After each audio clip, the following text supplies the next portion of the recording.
नमस्कार मिथिला तो बचपन के याद ताजा कर छी चलू देखबै छै एगो चीज तो देखियो एकरा सबके गाछ पर पढ़ै छै बकरी चलबै चलू एकरा सबके देखियो केओ पढ़िते छै केओ गढ़िते छै तो खाना बनि गेल छै आबि कऽ खा सकै छियै काय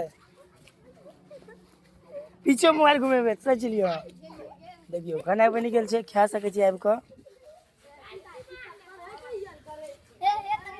देखियो की सब खाना बनेने छी गाय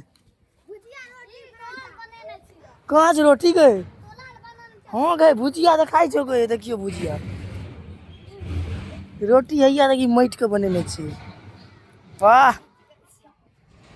हैया भुजिया एगो हैयो छी क्या छै भुजिया गए और कत छै ई टमाटर टमाटरो बैगन सब छै गाय